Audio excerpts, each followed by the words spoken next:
Olá, amigos! Está começando mais um podcast. Eu sou o Luciano Lorenzini, seu host para assuntos técnicos, e aqui falamos sempre de sistemas, dados, infraestrutura, plataforma e gestão ágil. E o assunto de hoje é muito interessante, é sobre os sistemas estruturantes do Prodeste, a engrenagem invisível do governo digital.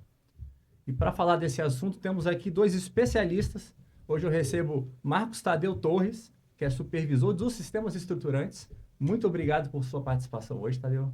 Obrigado, Lorecine. Obrigado pelo convite. Vim aqui falar sobre uma área que é importante, que normalmente não aparece. Então é legal da gente dar um pouco de visibilidade a esse serviço que a gente faz. E acho que vai ser um papo legal. Vamos. Com certeza vai. Também está aqui com a gente Roberto Marconi, supervisor de sistemas de governo eletrônico e social. Um grande prazer ter você novamente aqui, Roberto.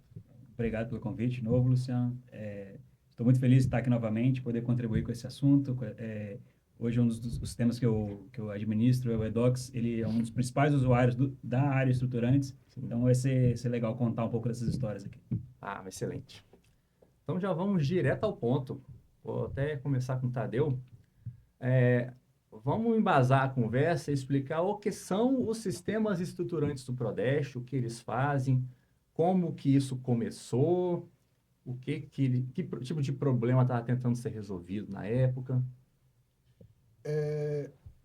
Quando você pergunta hoje o que é sistemas estruturantes, eu vou te dar uma lista de serviços e sistemas que a gente faz. Uhum.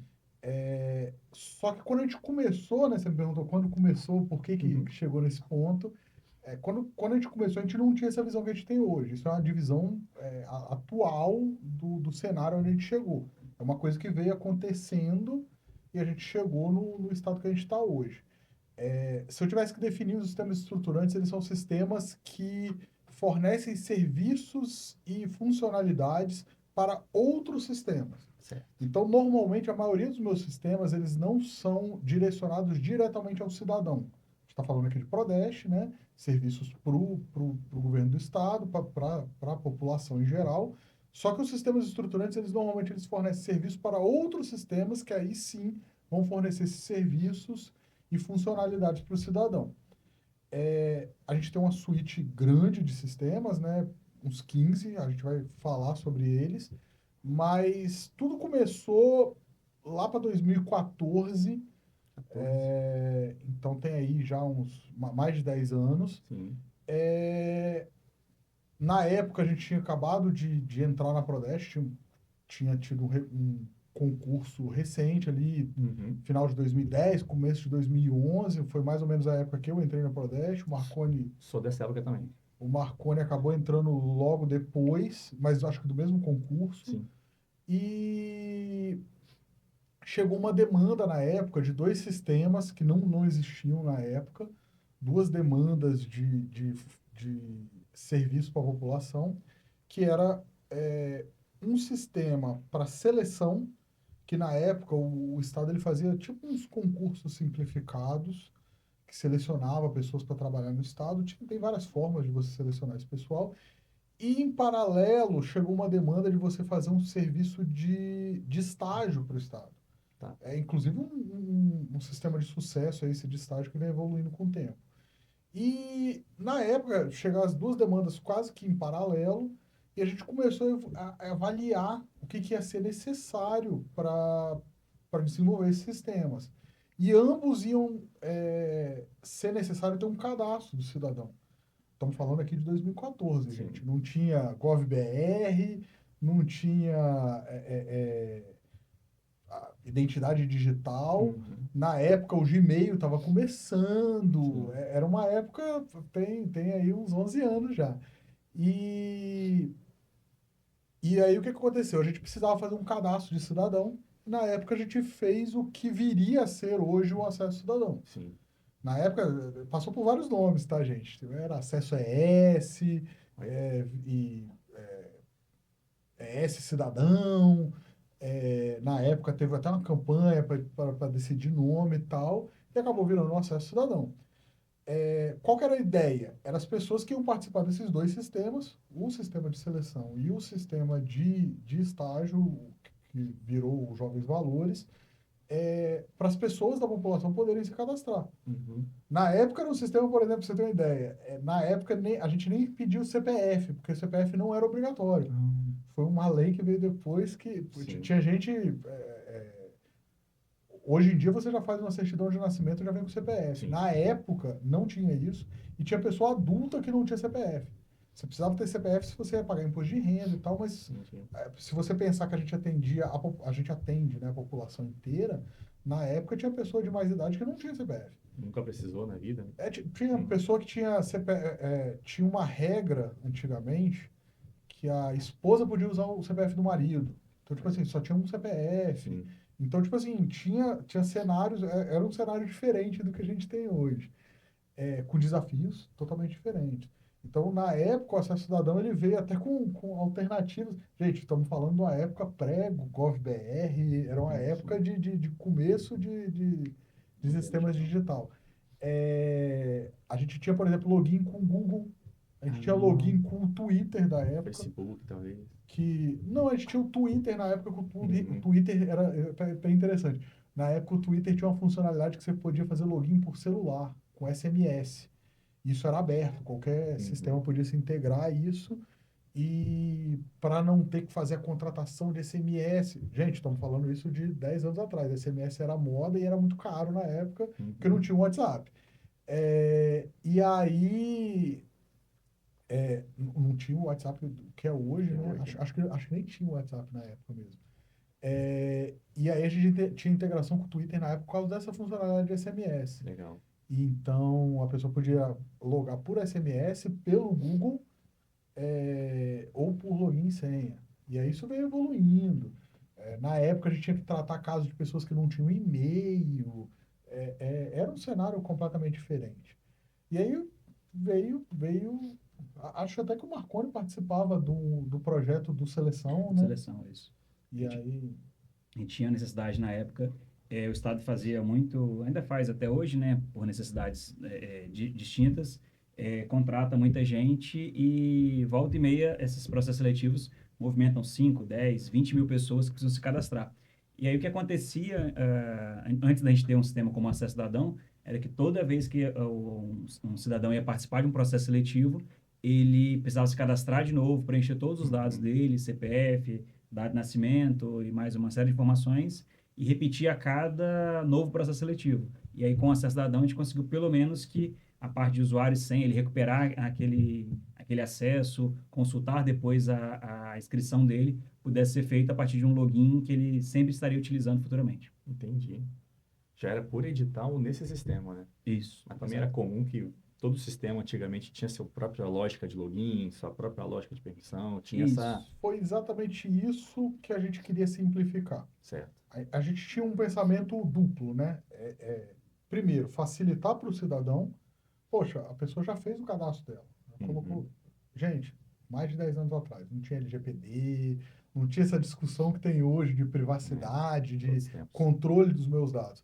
Mas naquela época a gente já pensava, poxa, a pessoa vai se cadastrar, ela tem que colocar nome da mãe, data de nascimento, todas aquelas informações. Estamos falando aqui de um cadastro de trabalho ou de estágio. Então tinha algumas informações pessoais. E, poxa, a pessoa faz esse cadastro. Aí depois ela tem que fazer um cadastro de novo. Então, tipo assim, para o cidadão era mais fácil ele fazer um cadastro uma vez e manter aquele cadastro para qualquer sistema que ele fosse acessar. E para a gente também era mais simples, porque se você está pensando num sistema de login, da pessoa poder se cadastrar e poder entrar, ter acesso aos sistemas, você tem muitas funcionalidades que elas parecem simples, mas são difíceis de fazer com segurança e bem feitas. Que é a recuperação de senha, que é o controle dessas informações, o controle de e-mail, o controle na época, né, e-mail e celular para você poder ser notificado que você se cadastrou, que você passou no concurso, que está tendo chamada. Então, sempre teve essa preocupação. Então, para o cidadão era importante para a gente também, para você não ter... Imagina, todo sistema que você for fazer, você tem que se preocupar com envio de e-mail, com recuperação de senha, com que informações você vai pedir do cidadão.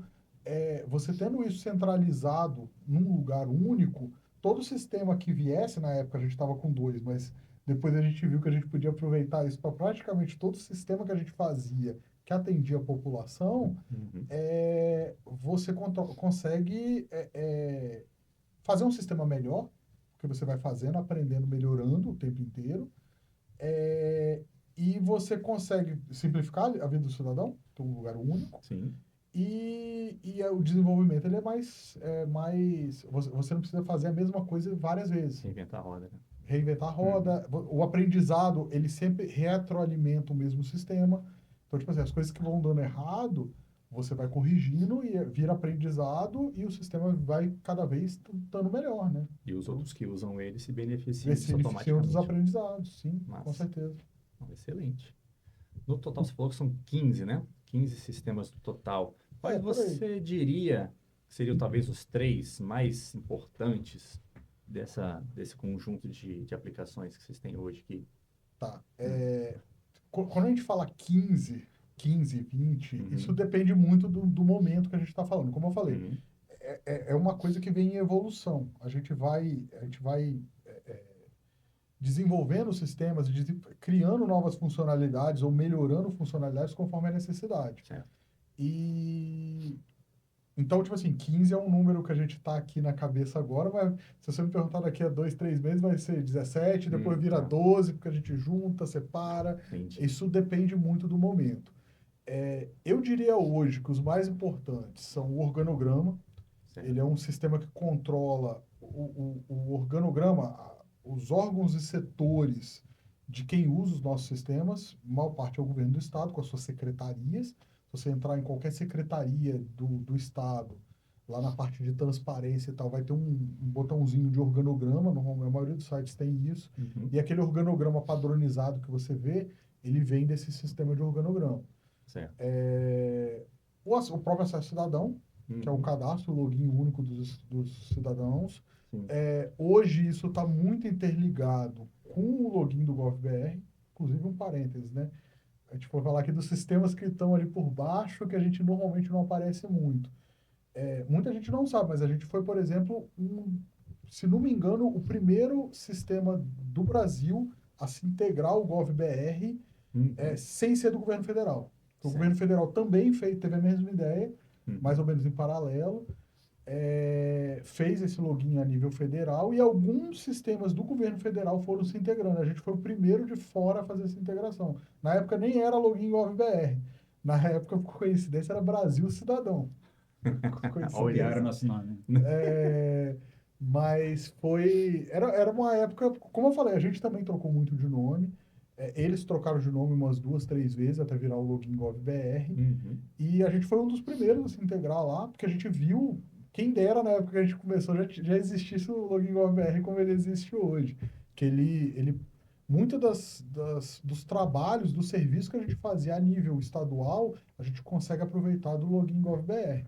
Hoje em dia, a parte de verificação de conta, de controle de facial, acesso a banco de dados, CPF, esse tipo de coisa, a gente puxa direto Entendi. do GovBR. A gente ainda tem o acesso cidadão para ser o ponto único de integração com os sistemas do Estado, mas você pode usar ele totalmente via login GovBR. Excelente. Então, Isso foi até uma vantagem que a gente trouxe, né, recentemente, essa integração. Por mais que a gente já tenha essa integração há muito tempo, mas hoje o GovBR ele pegou, digamos assim, né, como muita gente gosta de falar. Sim. Então, tem muitos serviços do governo federal que utilizam o GovBR, então as Sim. pessoas já têm conta lá, já fazem o reconhecimento facial. Então, imposto de renda, né? Imposto de renda também foi um motivador grande aí para aumentar a base de usuários, né, de cidadãos. Então, assim, a gente não quer que a pessoa fique guardando vários logins. Então, se ela já tem o login GovBR, ela pode usar o mesmo login ali no Acesso Cidadão e facilita tanto para a gente, que hoje aproveita essa recuperação de conta, os selos lá, prata, ouro do GovBR, quanto para o cidadão que ele deixa de ter que guardar um monte de senha, de saber qual que era a senha naquele sistema, usa uma senha única para acessar todo o serviço. Então, isso para a sociedade, acho que é um ganho muito grande. Com certeza. E facilita muito mais a vida do cidadão. Sim. Sem dúvida. E aí você tinha perguntado 3. Você falou do organograma. Organograma, acesso. muito importante. Aham. O Acesso acesso cidadão, que é o cadastro, o login do cidadão. E eu acho que hoje o que estaria ali em terceiro seria o lotação, Uhum. que é o cidadão, a gente tem o cadastro, a informação dele via acesso cidadão. E aí você tem a estrutura organizacional do Estado. Certo. Secretaria tal, setor tal, tá abaixo do setor tal. Tal. E aí você tem no lotação a informação que liga os dois. Quando a pessoa é um servidor público, ou ela está prestando um serviço para o Estado, ela está atuando dentro da estrutura do Estado, dessa estrutura que tem no organograma, ela tem uma lotação, ela tem um papel de atuação dentro do Estado. E aí o lotação é o sistema que controla essa informação. É nele, por exemplo, que está cadastrado que eu sou um analista trabalhando na Prodeste. Que no momento eu sou um supervisor trabalhando na Prodeste. Tem as duas informações no lotação. Os cargos estão lá. Então lá, os cargos, os concursos, os terceiros prestando serviço para o Estado. Legal. Então, tem comissões que são montadas temporariamente para atender com um objetivo específico. Toda essa informação, ela está no lotação. E aí a gente consegue, a partir do momento que você transforma isso num sistema, num banco de dados, numa informação disponível de forma digital, você consegue usar isso em todos os sistemas que você desenvolve a partir daí. Sim. Então, acho que esses três seriam hoje os mais Relevantes aí. relevantes. Tem outros, tá? Acho que a gente vai acabar entrando, daqui a pouco a gente vai entrar em outro que também é importante, mas vou deixar como surpresa para a hora que Tá ok. chegar. Legal. Você falou de três, mas eu tenho convicção de que o mais conhecido, disparado, é o acesso cidadão, né? Que todo mundo faz o login e tudo mais. O acesso cidadão, ele basicamente é lógica de login, a parte de autenticação, ou também tem autorização, tem outro tipo de coisa. O que é que tem no bastidor ali para que os outros sistemas consigam usar isso tudo? Boa pergunta, boa pergunta. Lembra que eu falei que 15 sistemas, às vezes depende, pode ser mais, pode ser menos. Quando a gente fala, pergunta por um cidadão o que é o acesso cidadão, ele vai te responder que é isso daí, é o login e tal, tem uma lista de sistemas e tal que eu posso acessar. Para a gente na Prodeste, ele era, como eu falei, ele começou lá em 2014 para atender a demanda de 2 sistemas. Perfeito. E aí chegava outro sistema, outro sistema, outro sistema. Hoje nós estamos com mais de 500 sistemas integrados ao acesso cidadão. Caramba, 500 sistemas. 500. Dei uma olhada antes aqui, tem um pouquinho mais de 500. Mantidos pelo Prodeste e de outros órgãos também. De outros órgãos. Entendi. Tem várias integrações dentro do Estado. Nós temos uma vertente de sistemas que vem via Cefaz, tem uma vertente de sistemas de sociais, né, de programas sociais, tem uma vertente de sistemas corporativos que só estão disponíveis para servidores dentro do Estado. Certo. Então tem 500 aí, tem bastante, tem sistemas da SEDU, tem sistemas, eu posso dar um Wi-Fi de escola da SEDU. Então tem umas coisas assim, bem diferentes. Legal. Ilegais e todos usando o cadastro único, que acaba sendo um cadastro via até no GovBR. Sim, legal. Unir um com o outro. E aí o que acontece? Como o acesso cidadão começou com ele lá em 2014 e veio atendendo um sistema ao outro, e isso foi crescendo, ele foi agregando várias funcionalidades. Então, dentro da Prodeste, há 2, 3 anos atrás, se você perguntasse acesso cidadão, você tinha que explicar acesso cidadão o que do acesso cidadão. Que ele fazia muita coisa. Sim. E a gente acabava chamando tudo de acesso cidadão. E hoje em dia a gente está vindo separando ele para funcionalidades bem específicas. Okay. O lotação é um exemplo claro de uma coisa que estava dentro do acesso cidadão e a gente separou no sistema próprio. Então a gente tem várias funcionalidades dentro do acesso cidadão. Tem o login, que a gente chama de autenticação. Perfeito. Você identifica quem é a pessoa. Quem entrou aqui é o Tadeu. Quem entrou aqui é o Luciano. E aí, hoje em dia, essa identificação basicamente é via CPF. Como eu falei, quando o sistema começou não era isso. Hoje em dia a gente tem uma diretriz, leis federais e tudo mais, direcionando o CPF a ser a identificação única do cidadão. Sim. Cidadão, servidor e por aí vai. Depois a gente tem uma parte de autorização, que é tipo assim, beleza, você é o Luciano, mas o que o Luciano pode fazer? Isso. Então a gente tem toda essa área que a gente chama de autorização, e aí a gente usa essa informação do lotação, que Tipo assim, você é o Luciano, beleza, mas você é um analista da Prodeste, Lotado na gerência. na Tá. gerência tal. Uhum. Ah, você é um professor da escola tal. Você é um médico do hospital tal. Você é um servidor público do setor tal. Então, toda essa informação, ela vem para o sistema que está consumindo o acesso cidadão e o lotação, e ele consegue fazer uma decisão do que o Lorenzini pode ou não fazer. Certo. E aí a parte de autorização. É, temos também a parte de autorização explícita que a gente fala. Alguém pode chegar lá num sistema e marcar. No sistema tal, o Lorenzini é um administrador. Ah, tá. Então existe essa parte também. É, tem a parte de APIs, né? De busca de informações, tem a parte de notificação, que estava lá dentro, a gente também está separando. Entendi. Então, tipo assim, tem uma vertente grande de funcionalidades ali dentro Uhum. que a gente chamava de acesso cidadão e agora a gente está separando. Entendi. Então, a nossa ideia é uma suíte de funcionalidades, acesso cidadão, mas a parte que a gente vai começar a chamar de acesso cidadão de verdade seria só o login. Autenticação e autorização, tá? Hoje embutido nos dois. E a Legal. ideia seria separar também a autorização. Então, futuramente, a ideia é deixar isso bem separadinho. Maneiro. É curioso, você falou que o acesso cidadão é um dos mais conhecidos, né? Em conversas com colegas aí que não trabalham no governo, não tem esse contato tão próximo. Aí assim, você conhece o sistema eDocs e tal? Não, do governo eu não conheço nada não. Eu entro lá no acesso cidadão só para mandar documento para a SEDU. Então, aí assim, acaba, como é necessário esse login no acesso cidadão, a primeira página que o usuário vê é o acesso cidadão, ele acaba associando aquele serviço que ele usa no eDocs como acesso cidadão. Então, para muita gente, o acesso cidadão acaba se confundindo com o eDocs ali. Então, de dentro, a gente percebe que são coisas diferentes, mas quem está de fora acaba associa aquele primeiro acesso ali do acesso cidadão, aquela página com vários links dos sistemas. Então, acaba que muita gente Entendi. conhece o eDocs como acesso cidadão. Entendi. E outros sistemas também, imagino. Imagino Né? que sim. Entra na acesso cidadão e faz tal coisa. Né? Exatamente. Mas parece que é um grande sistema único, mas é legal. Isso aí.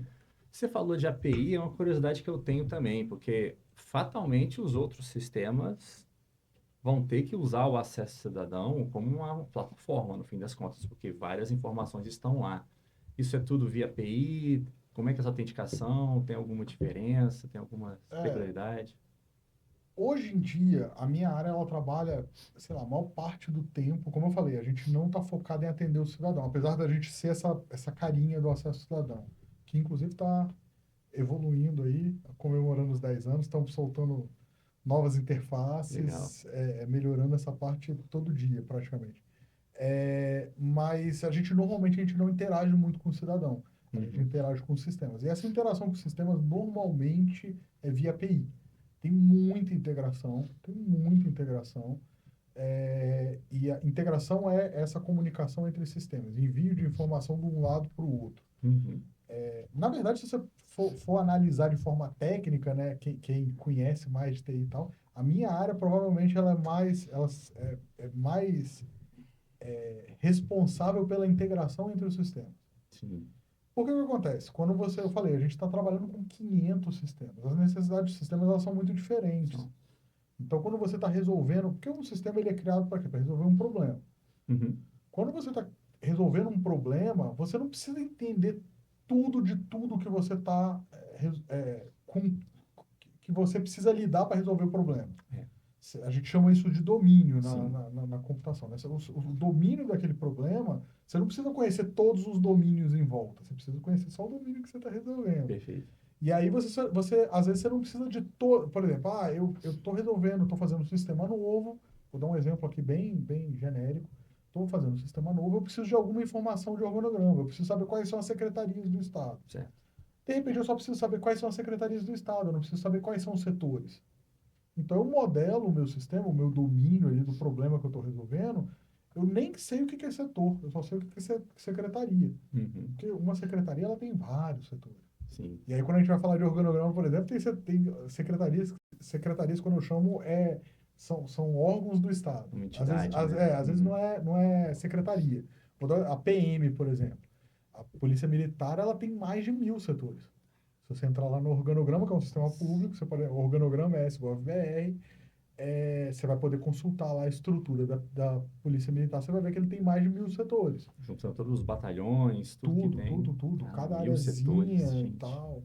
É um mundo ali dentro. E aí o que acontece? Quando você está resolvendo o problema, às vezes você não precisa entender que a PM tem 1.000 setores. O problema que você quer resolver, você só precisa entender que existe a PM. Uhum. E aí o que acontece? A pessoa que vai fazer esse sistema, que é um cliente da minha área, ele não quer modelar tudo do organograma. Ele só precisa de uma parte só da informação de secretaria. O que acontece? Eu estou interagindo com 500 sistemas. E aí um problema que a gente tem que resolver todo dia, trabalhando com essas integrações, eu preciso entender do domínio, mas eu preciso entender do domínio. Eu não posso ir muito a fundo no domínio, mas eu preciso entender o suficiente o domínio para atender o maior número de sistemas.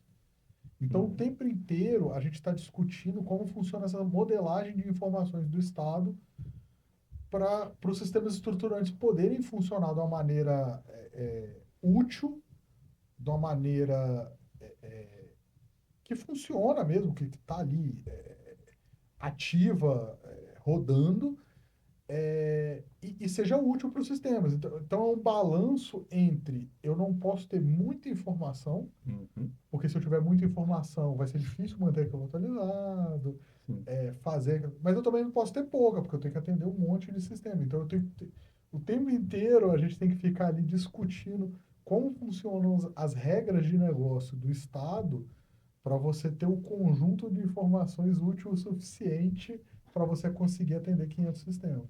Perfeitamente. Uma outra coisa que eu queria para fechar esse ponto do acesso cidadão é saber como é que vocês lidam com aquela questão de conta bronze, prata e ouro do governo federal. Como é que vocês usam isso, diferencia internamente, se algum sistema nosso faz uso efetivo disso? Eu lembro que a Docs usa uma questão dessa para poder fazer avaliação se o cara pode assinar o documento ou não. Isso é transparente? Como é que isso vem sendo feito ao longo do tempo? Então, para o eDocs, né, o eDocs ele é uma solução de documento eletrônico com assinatura eletrônica. Certo. Então, seguindo a legislação, né, na verdade, a gente até começou usando um modelo europeu. Na época, a gente fez a solução de assinatura eletrônica, não tinha legislação específica para isso, detalhada para isso no país. Então, a gente usava pontos da medida provisória de 2000, se não me engano, 2002, sobre assinatura eletrônica. Na verdade, era sobre certificado digital e tinha um parágrafo sobre assinatura eletrônica. Então, a gente usava esse artifício, mas buscou inspiração no modelo europeu. E depois, por coincidências aí de uma boa decisão que a gente tomou na época, o modelo que foi adotado no Brasil segue basicamente o modelo europeu. Então, excelente. E qual que é a base para isso? A gente precisa da pessoa ter uma conta no Acesso Cidadão, ela precisa se identificar. Então, a gente cria formas de verificar a identidade daquela pessoa. Antigamente, no Acesso Cidadão, a pessoa mandava uma foto do documento, uma foto dela segurando o documento, como muitos bancos digitais usam até hoje. E uma vantagem que a gente teve com o GovBR foi que ele já faz isso de uma maneira mais acelerada. Ele consegue usar biometria ali integrado com as bases nacionais, provavelmente do TRE, imagino eu, e consegue identificar que aquela pessoa que está acessando aquela conta do GovBR é ela mesma. Então, a gente consegue hoje importar isso para o Acesso Cidadão. E com isso, a solução de assinatura eletrônica do eDocs acaba ganhando esse reforço, porque só pode usar o eDocs quem tem uma conta verificada, ou padrão prata ou ouro do GovBR. A gente ainda tem uma base de usuários, tanto servidores quanto cidadãos, que usaram o modo antigo, mas a gente pretende também reforçar daqui a um tempo para que todo mundo passe a usar o prata e o ouro. Certo. E baseado em todas as regras de segurança que tem lá no Acesso Cidadão, mais os logs de segurança que temos no eDocs, isso tudo compõe uma solução de assinatura eletrônica com validade jurídica para a maioria das ações. Então, exceto algumas coisas muito pontuais de atos de dirigentes, governador, transferência de imóvel, mais alguma coisa pontual, para quase tudo a assinatura do eDocs ela é aceita, ela é válida, porque está respaldada na legislação.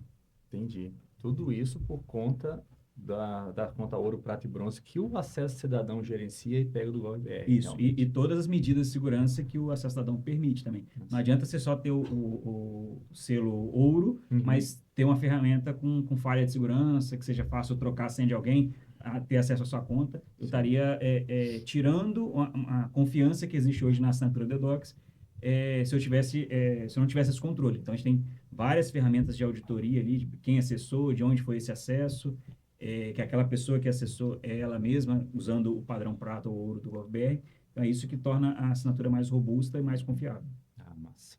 E do mesmo jeito que eu falei que o login veio tendo uma evolução, essa verificação de conta também veio tendo uma evolução. Desde aquela primeira versão que a gente fez lá em 2014, a gente já tinha essa verificação das informações do cidadão. Certo. Na época, a gente tinha o que seria equivalente hoje a uma conta bronze. Uhum. Então, a pessoa tinha que validar o nome da mãe, data de nascimento. Depois a gente veio para essa parte de documento, que o Roberto falou, de você ter que enviar foto de documento, que é o que bancos digitais hoje usam. Sim. A gente passou por uma época por puxar informações do cadastro de carteira de motorista, antes que ela virasse o cadastro nacional, teve uma época que era estadual. Então, tipo assim, isso foi tendo uma evolução. Chegamos no ponto que o Login Gov fornece os selos, que é a mesma funcionalidade, Mesma ideia, né? a ideia é a Uhum. mesma, só que de uma maneira muito mais organizada. Então, durante muito tempo, a gente tinha essa validação a nível estadual e hoje em dia a gente consegue ter a validação a nível federal, o que traz mais... É o que eu falei, do mesmo jeito que no Estado a gente uniu os sistemas no acesso cidadão para não ter que ficar refazendo a mesma coisa, o governo federal fez isso a nível federal. E aí o que a gente consegue aproveitar de maneira... Não faz sentido a gente reinventar a roda aqui a nível estadual. Então, a gente tem tudo que a gente consegue de maneira satisfatória e com bons resultados, a gente aproveita. É muito legal, às vezes, porque a gente é dessa área de tecnologia da informação. Então, isso é uma discussão que a gente tem direto lá dentro. Se a gente vai fazer, se a gente vai aproveitar, se a gente vai usar um sistema, uma Sim. coisa que já tem, se precisa desenvolver uma coisa nova. É o que eu falei, a gente discute o tempo inteiro regras de negócio de sistemas e problemas que a gente quer resolver. Especificar e fazer é mais difícil que fazer, às vezes, né? Chegar nesse consenso. A questão é que o tempo inteiro a gente está discutindo. E, cara, todo mundo da nossa área gosta de tecnologia. Se eu não gostasse, eu não estava aqui. Verdade. Então, tipo assim, quando tem uma solução legal que a gente pode usar, é divertido, porque você resolve o problema rápido e você pode partir para resolver outros problemas. Sim. Então, quando o GovBR veio com essa solução legal, legal não no sentido Jurídico, né? também, Bacana. mas é uma solução bacana que resolve o problema, pô, maravilhoso. Aproveitamos o que tem lá, usamos, está funcionando, beleza, vamos partir para resolver outros problemas. Que outros problemas podemos resolver? Então, é muito bacana quando a gente tem esse tipo de solução para usar. Sim. Marconi, voltando a comentar do eDocs, porque a gente estava falando dos 3 sistemas que o Tadeu elencou de cruciais e ficou claro que o acesso cidadão é útil para vários sistemas, mas especialmente para o eDocs por causa do documento assinatura. O que mais sistemas você acha que são pilares? Assim, acho que o organograma e provavelmente lotação também deve ser algo que é impossível de se imaginar o eDocs sem hoje em dia. Sim, assim, o eDocs usa quase todos os sistemas estruturantes ali. Então, você falou o login para a gente identificar o usuário, o lotação, porque o eDocs ele é baseado em funções. Então, se você é um analista do Prodeste, a gente identifica que você é um analista, e por ser analista do Prodeste, do setor tal, você tem funcionalidades que você pode usar no eDocs automaticamente só por ser daquele setor. Tem a parte de permissão também, que quando a funcionalidade não é automática para um servidor, eu preciso dar uma permissão para ele. Então, a gente faz isso lá no Acesso Cidadão. Futuramente vai virar um outro subsistema ali. A parte do organograma, para trazer a estrutura hierárquica do Estado, a gente também tem ali. Foi, inclusive, isso que permitiu a gente acelerar o projeto eDocs dos municípios. Hoje a gente está com 21 municípios implantados, usando essa integração com lotação, com organograma e o Acesso Cidadão em si. Tem a parte de notificações também, que é um projeto um pouco mais antigo. A gente vai precisar de uma melhoria para os próximos anos aí. Provavelmente ano que vem a gente deve priorizar isso. E é utilizado no eDocs desde o início. Então, desde 2018, as notificações do eDocs são utilizadas por meio de um sistema estruturante. Não lembro se eu esqueci mais algum aqui, mas sim. Então, tudo isso são coisas que a gente aproveita já pronta, Claro, a gente pede algumas melhorias ali para a área estruturante, para melhorar o funcionamento do eDocs, mas se eu não tivesse isso pronto, o sistema eDocs seria muito mais difícil de fazer e eu precisaria de uma equipe muito maior, porque além da complexidade de uma solução de assinatura eletrônica, de armazenar 150 milhões de documentos, fazer a tramitação dos processos, dos encaminhamentos ali, eu ainda precisaria me preocupar com login, com recuperação de conta, com organograma, com notificação. Então, é algo que, por a gente já ter pronto, a gente faz ali na caixinha do estruturantes, reutiliza isso, mas não só o eDocs. Outros sistemas podem lançar mão das mesmas funcionalidades e ao invés de terem que fazer novamente a implementação disso. Então, assim, boa parte do sucesso do eDocs se deve a esses sistemas estruturantes ali que já estão prontos, foram que viabilizaram o eDocs, né, do jeito que ele é hoje. Perfeito. Tem um sistema estruturante que você esqueceu, que é o que eu quero falar agora, que é o eFlow, que é uma solução muito bacana, muito diferenciada. Queria que vocês contassem um pouco para a gente como é que surgiu essa ideia, como que chegamos aonde está, e depois queria comentar essa integração recente que teve eDocs e eFlow, que está dentro do eDocs agora. Bacana, bem lembrado. A gente acaba esquecendo, né? O eFlow acaba sendo um produto aí, ele é meio que dividido, né, entre minha equipe e do Tadeu. O eFlow, assim, ele tem uma história já longa, né? Não é de agora, não é um sucesso recente, não é, por mais que está começando a engrenar agora, mas é algo que já começou a construir há muito tempo. E, se eu não me engano, ele começou em 2019, quando tinha uma parte da equipe do eDocs, né, que trabalhava comigo lá. A gente tinha a necessidade de usar o eDocs para disponibilizar serviços para a população. Basicamente, o motivador era essa. Certo. Então, a gente criou um produto, na época a gente chamava de eDocs Forms, que era focado em ter um formulário para que o cidadão, na hora de executar um serviço digital, ele preenchesse as informações e isso gerasse uma captura de documentos, um encaminhamento dentro do eDocs para chegar até o setor que resolveria aquilo. Só que na primeira versão a gente errou. É normal na área de TI a gente partir de uma ideia, a gente nem sempre acertar e precisar ajustar aquele caminho ali. E aí juntou naquela época também, né, assim, infelizmente, vários colegas saíram ao mesmo tempo ali, eram quem tocava aquele projeto, então a gente teve que dar alguns passos atrás ali, repensar o funcionamento do eDocs Forms, ele ficou atendendo 2 ou 3 funcionalidades do Estado, do serviço do Estado. Acho que na época era envio de documentos de fornecedores para cadastro na CEGE, né? Você faz o cadastro de fornecedores ali. E então a gente repensou, foi na época, acho que 2020, na época da pandemia, eu e o Tadeu estávamos trabalhando presencial. Então a gente passou muitas semanas discutindo assim, o que erramos e como vamos fazer um novo sistema para não errar de novo. E o foco do eFlow, assim, ele não é um sistema, a gente sempre buscou como base, ele não é um sistema de BPMS. A gente não tem condições de montar uma equipe e concorrer com um sistema de BPMS cheio de detalhes, de padrões de mercado. Você fala que faz fluxo de negócio, né? Isso. Um sistema de fluxo. Ele é um sistema de fluxo, mas ele é focado no que o eDocs tem de pronto e focado em atender principalmente a primeira parte do atendimento ao cidadão e também agora a gente está caminhando para a parte de servidor. Então, por exemplo, um case de sucesso no eFlow é o pagamento de advogados dativos. O advogado ele é chamado aí pelo Estado para representar uma parte que não tinha advogado naquele processo e quem paga isso é o Estado. Para solicitar isso, antigamente, tinha que enviar uma documentação em papel lá para a PGE, né, Procuradoria-Geral do Estado. Depois a gente conseguiu trazer isso para o eDocs, mas era um processo muito burocrático, porque o advogado entrava no site da PGE, via lá o procedimento, ele tinha que mandar um monte de documento, preencher um monte de informação, não sabia para onde mandar, ele tinha alguma dificuldade ali, e a gente entendeu que esse processo ele poderia ser ter um ganho muito grande se ele usasse o eFlow. Então, como o eFlow é uma solução focada em disponibilizar esse serviço para o cidadão utilizando o eDocs, ele é uma camada por cima do eDocs. O primeiro projeto de sucesso ali foi com advogados dativos, e para minha surpresa depois, né, eu mesmo atendia muitas ligações de advogados, nem sempre muito felizes comigo. Eu assim, estou tentando mandar aqui para receber e escutava algumas coisas não tão legais, mas eu entendi ali a dor do cidadão, né? Vamos pensar esse advogado como cidadão, tentando receber ali um serviço que ele prestou e não era algo tão trivial, assim. para quem está dentro do Estado, recebe um treinamento, uma orientação de um colega, utilizar o eDocs é tranquilo, você aprende ali rapidinho, você usa várias vezes, você aprende. Para um advogado que só queria fazer uma solicitação, receber um pagamento, era algo sofrível.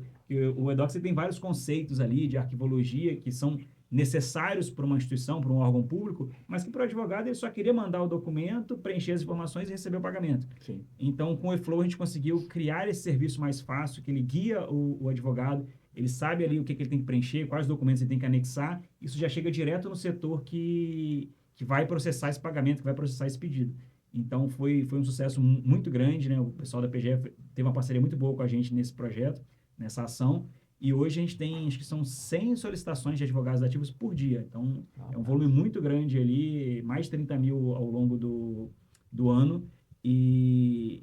Assim, hoje acho que é um dos principais serviços que a gente tem no eFlow para prestação de serviço. Mas depois surgiram vários outros, tanto internos, serviços que servidores solicitam dentro do próprio órgão, quanto serviços para o cidadão também. Legal. Eu achei muito bacana você falando que teve uma primeira versão, teve um aprendizado, um erro. Isso é muito legal, porque inovação e agilidade só vem com experimentação, só vem botando para fazer, quebrando a cara e aprendendo. Então, esse processo teve é até massa. um comentário que ele falou que eu dei uma risada aqui, Ah. quem olhar o vídeo vai ver. Ele falou assim, a gente quase, nem sempre a gente acerta. Uhum. Cara, é muito difícil você acertar um sistema de primeira. De primeira. E como eu falei, como a minha área principalmente, a gente fica o tempo inteiro discutindo negócio, problemas, soluções para problemas do Estado, e eu estou, querendo ou não, tem esses 500 sistemas integrados com sistemas estruturantes, eu estou conversando com 500 Uhum. problemas diferentes sendo solucionados. A gente vê isso o tempo inteiro. Que o problema, você acertar, você ter ideia de que você pode discutir o suficiente para resolver o problema de primeira, não é nenhuma questão de tecnologia, não. É uma questão de você entender que tem até uma evolução do problema. Sistema hoje em dia, principalmente a gente que trabalha muito com sistema web, é muito difícil você falar que um sistema está pronto. É uma discussão que eu tenho. A gente acabou de ter colegas novos entrando na Prodeste há pouco tempo. É uma conversa que eu tenho o tempo inteiro com o pessoal novo que entrou na minha equipe. Um sistema, falando assim com o meu time, a gente nunca fala que o sistema está pronto. Porque você está o tempo inteiro tendo que evoluir. Você está criando um sistema para resolver um problema. Sim. Beleza, resolvi aquele problema. Primeiro, você pode melhorar isso com o tempo. Segundo, pode ser que um problema que você acabou de resolver agora, esse problema ele vai evoluindo. Uhum. Então pode ser que um sistema que está pronto hoje, daqui a 6 meses, ele não está bom mais. Não é porque 6 meses atrás você errou. É porque você resolveu o problema de 6 meses atrás. O problema ele vem evoluindo. Então, tipo assim, você tem que ter essa noção de que um problema, um sistema, ele tem que estar sempre em evolução. Eu posso. Às vezes você faz um programinha lá, a pessoa baixa o programinha no computador dela, beleza, tá ali, resolve o problema. Mas, cara, isso é muito raro. Na verdade, o raro não é você. O raro é você ter uma coisa que ela resolve um problema, pronto, acabou e não precisa de evolução. E quando você fala de sistema online, digital, cara, isso evolui o tempo inteiro. Seja questão de linguagem, a linguagem ela vai mudando com o tempo, seja questão de novas tecnologias que vão surgindo, e um problema que você resolvia, há 10 anos atrás eu resolvia determinada coisa, eu clicava num botão, dava 5 minutos, aquela coisa estava resolvida. Hoje em dia, se eu fizer um sistema que você clica num botão, tem que esperar 5 minutos, o pessoal me mata. Então, tipo assim, uma coisa que há 10 anos atrás resolvia um problema em 5 minutos, era uma maravilha, uma evolução. Hoje em dia, o pessoal te mata se você fizer um negócio que demora tanto. Então, tipo assim, você tem que estar o tempo inteiro preparado para essa evolução. Sim. Até uma coisa que a gente vê, que a gente discute muito, hoje em dia a gente faz sistemas, você está falando de desenvolvimento ágil. Desenvolvimento ágil não é sair correndo e tal.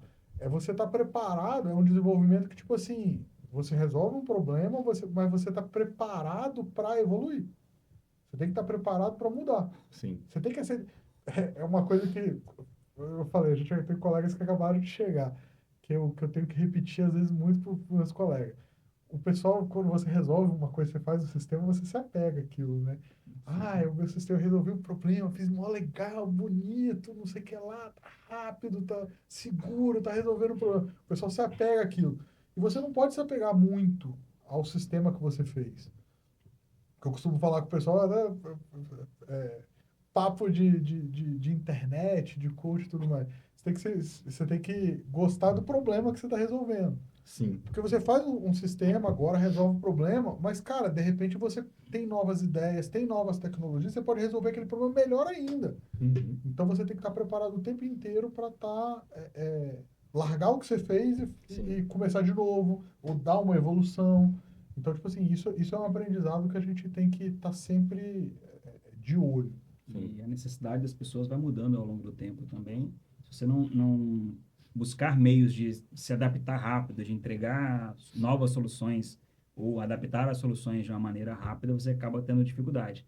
O próprio Edox mesmo, hoje em dia, assim, tipo, foi fazendo, atendendo as demandas, correndo ali com novas funcionalidades para atender um problema, mas depois de um tempo ele foi ficando muito grande, muito difícil de se dar manutenção. Então, uma coisa que a gente está fazendo agora com o aprendizado dos últimos anos aí, é separando ele em blocos menores para que a manutenção fique mais fácil, porque hoje em dia ele é um grande sistema com muitas funcionalidades e qualquer manutenção errada pode gerar um problema para o Estado.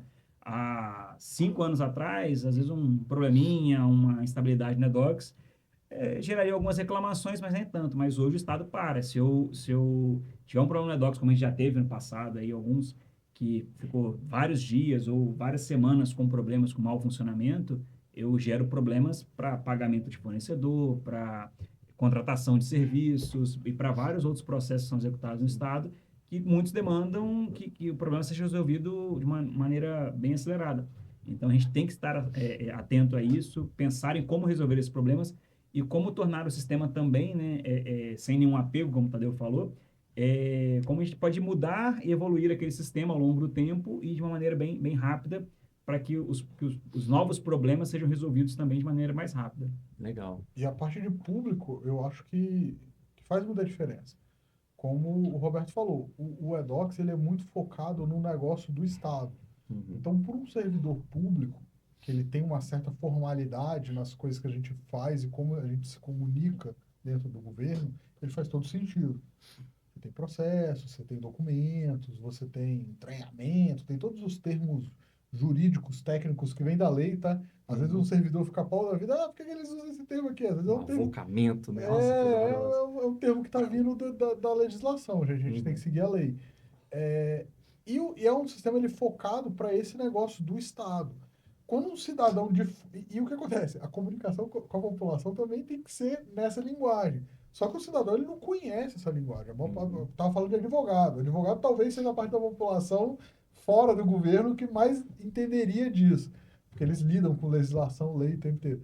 Mas eles estão preocupados com a parte da legislação e tal que vai para a área jurídica. Quando você vai falar com o executivo, você tem que adaptar um pouco. E aí foi com essa ideia que a gente fez o eFlow. Legal. Essa interação por cima do Edox. Como que eu dou funcionalidades para um usuário externo, sendo que eu também estou usando... Lembra que a minha área ela trabalha muito com integração, né? Sim. Como que eu integro essa parte de fora com o Edox? Na verdade, a ideia do eFlow era isso. Fazer automações em cima do Edox. Sim. Como fazer fluxos, processos mesmo eu quero mandar documento tal para o governo. O cidadão de fora ele só quer fazer isso, ele quer mandar a informação tal para o governo. Sim. Mas ali por baixo dos panos, o que você está fazendo? Isso está entrando num protocolo do Estado, um determinado funcionário recebe aquilo e fala se está ok, se não está. Aí ele manda para o colega do lado, que é o responsável por dizer sim ou não, e aí depois isso aí vai ser enviado para outro setor do governo que vai pagar ou não e vai dizer quando que ele vai pagar. Sim. Então, tudo isso é tratado Legal. quando você usa o eFlow e fica transparente para quem está de fora. E é um retorno grande para o Estado aí, porque a gente começa a padronizar algumas etapas que são feitas manualmente, e aí às vezes levaria um tempo ali para o servidor pegar, parar, analisar aquele processo, a gente já meio que guia aquele funcionamento. Então, como eu falei, O Flow ele não se pretende um sistema de BPMS, um sistema completo de fluxo, mas a gente consegue automatizar algumas etapas, seja uma aprovação, um envio para um outro setor ali, de uma maneira mais tranquila e que, além de padronizar o serviço, ele garante mais celeridade, né? Eu consigo executar algumas funções de maneira muito rápida, utilizando o próprio Flow ali, ao invés de exigir que o usuário faça todos os passos do próprio Docs. Legal, parece que o Airflow, então, o grande mérito dele é permitir uma prestação de serviços para a população com o eDocs de uma forma que o cidadão não se perca lá dentro, né? Exatamente. É um potencializador de prestação de serviço Para o cidadão e para o próprio servidor e para o público. próprio servidor. Um exemplo, hoje em dia, como eu falei, dentro do Estado a gente funciona muito na linguagem do eDocs, que são processos e tudo mais. Então, por exemplo, quando a gente vai fazer um pedido, isso para quem é servidor público, né? Você vai fazer um pedido de folga, você vai mandar um atestado médico, tudo isso tem um formalismo. Sim. Então, um quando processo para se seguir, quando eu vou entregar um atestado no RH, eu não vou lá no RH e entrego um papel. Eu preciso formalizar um envio para o RH precisa colocar isso num processo, eles têm uma ficha cadastral lá do meu histórico de RH, eles têm que anexar isso no processo, tem uma burocracia. Antigamente, o pessoal tinha que fazer isso tudo manualmente, ou em pastas, né? Antes do eDocs eu entregava, a pessoa tirava uma xerox, botava isso num processo de papel, abria aqueles armários enormes. Cadê a pasta do processo do Tadeu? Vou pegar, vou colocar lá dentro, Depois foi pro eDocs, aí a pessoa tinha que receber esse encaminhamento, anexar no processo. Hoje em dia, a gente com o Airflow, o que eu faço? Eu entro lá no Airflow, vou lá, envio de documento para o RH. Clico lá, anexo o documento, falo o que é. Beleza, alguém lá do RH já vai receber e vai falar, isso aqui é um processo de atestado. Ela clica num botão, já vai para dentro da pasta, tudo automaticamente. Então, é o que a gente fala, o Marconi repetiu muito, a gente não é o BPMS, não, a gente é uma ferramenta de automação. Tudo que pode ser automatizado, a gente vai colocando no Airflow. Então, enquanto o BPMS está preocupado em modelar o processo como um todo, de negócio, né? A gente está preocupado em automatizar. Tudo que pode ser automatizado, a gente vai colocando no Airflow. A gente vem por caminhos. Imaginamos que algum dia a gente vai chegar no mesmo lugar, né? Mas aí a gente vem, cada um está indo por um lado, né? A gente vem pelo que a gente pode automatizar primeiro. Então, tudo que pode ser automatizado, a gente coloca no Airflow. E aí você vai cada vez tendo um processo mais complexo. Massa, muito bom, gente. Uma última pergunta que eu gostaria de fazer é sobre a visão de futuro. O que vocês pretendem para 2026 nesses sistemas estruturantes? Qual seria o roadmap, melhorias que vocês já preveem, assim, ao curto prazo e médio prazo? Cara, tem um monte. Deixa eu ver, tem alguma aqui que eu não posso esquecer de falar. Ah, ok, então. Eu já falei uma aqui, enquanto ele vai lembrando ali. Notificações é uma melhoria que a gente precisa fazer. Já tem 7 anos no sistema. Hoje a gente tem formas mais otimizadas de notificar. A gente quer dar mais funcionalidades para os usuários, ele controlar as notificações que ele recebe. Infelizmente, isso é parte de um sistema que foi feito por uma equipe que já saiu e a gente não conseguiu dar continuidade ali. Teve outras prioridades e é um sistema que a gente tem que atualizar. Provavelmente ano que vem a gente vai priorizar esse sistema, né? E tem outras prioridades aí também para o ano que vem. Tamo. A gente, até o final do ano, né? Até o final de dezembro e começo do ano que vem, a gente já está com uma fila bem grande de sistemas e funcionalidades que a gente está planejando. Como eu falei, a gente está numa revisão grande da interface do acesso cidadão. Então, a parte de controle de conta, a gente está nos últimos ajustes ali para simplificar e melhorar essa parte. A gente está com a consultoria grande de LGPD na Prodeste, então essa parte, quem usa o acesso cidadão ali no dia a dia já deve ter visto aquele avisozinho do aceita os cookies e tudo mais. Então a gente está aí numa padronização legal dessa parte até o final do ano. Como eu falei, a gente tem o sistema de lotação que controla aonde cada pessoa está dando o estado. Isso está disponível no portal da transparência. Então, se você entrar lá no portal da transparência, se alguém pesquisar o nome do Luciano lá, ela consegue ver onde o Luciano está lotado e tudo mais. Só que é uma visão preocupada com as regras de transparência. Ela não é uma visão preocupada com regras de negócio. Então, a gente está finalizando também, até o final do ano, um sistema para visualização desse sistema de lotação. Isso já está disponível no eDocs, os sistemas já usam essa visão, Sim. só que ela não é uma visão que você consegue consultar ali Ah, ativamente. entendi. Quantas pessoas estão em tal secretaria, quantas pessoas estão em tal setor, qual o cargo dessa pessoa em tal setor, Quem é o chefe? que é um chefe, Uhum. que é um chefe. Isso é uma informação extremamente útil quando você está desenvolvendo um sistema. Quem é o chefe de determinado setor e quem é o chefe do Luciano. Uhum. Como eu falei, a gente tem muito fluxo de RH. Então, quando você pede uma folga, quem tem que aprovar isso não é o presidente da Prodeste, é o seu superior imediato. Então, superior imediato é um conceito que a gente tem muito, a gente usa em muitos sistemas, é um conceito importante. Isso está tudo controlado no sistema de lotação. Uhum. Então, a gente vai disponibilizar uma consulta pública, inicialmente, provavelmente, só para servidor público, mas a tendência é a gente querer deixar isso disponível, porque não tem nenhuma informação sigilosa. Isso é verdade. É simplesmente uma visão diferente do que já está disponível no portal da transparência. Perfeito. Então, esse sistema aí é a intenção nossa até o final do ano, disponibilizar isso. Nós temos, hoje em dia, a gente faz o controle, eu falei que a gente tem 500 sistemas integrados ao acesso cidadão. A gente tem o controle disso numa ferramenta interna nossa, então o foco nosso também é disponibilizar isso de forma mais transparente e pública. Uhum. Quais são os sistemas que estão integrados ao acesso cidadão? Massa. O que esses sistemas fazem? Quem é o responsável por esse sistema? Então, hoje em dia, eu acho que a gente já tem uma estrutura legal, muito grande assim, de serviços que a gente fornece para outros serviços e secretarias do Estado, de prefeituras agora, com a ida do eDocs e de uma suíte de serviços que a gente está fornecendo para as prefeituras. É legal a gente disponibilizar esse serviço para as prefeituras também. Legal. Então, a gente está muito focado em deixar isso mais transparente, mais organizado, a pessoa poder pedir acesso às APIs, a esses serviços de maneira mais facilitada.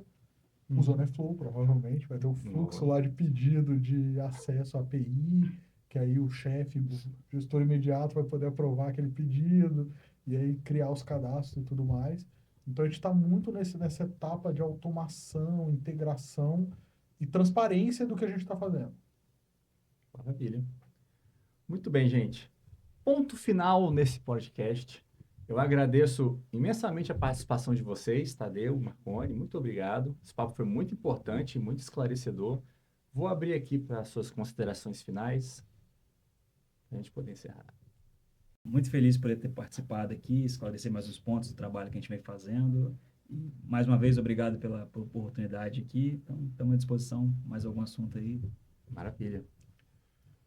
Obrigado pelo convite. Acho que a gente não falou metade do que a gente tinha planejado. Eu estava olhando aqui o que eu tinha que falar. Acho que a gente não falou metade. Mas é legal. Acho que foi esclarecedor. Obrigado pelo convite. Acho que deu para falar um pouquinho do que a gente faz. Uhum. E quando quiser chamar de novo, estamos aí disponíveis. Fazer uma segunda rodada, né? Legal. O dia que a gente soltar um sistema legal desse que a gente está planejando, a gente de repente vem aqui conversar um pouco e fazer propaganda do novo sistema. Top. Acho que vai ser legal. Legal. Faço um agradecimento especial também à Aderes, que nos cedeu esse espaço muito legal para fazer o nosso podcast.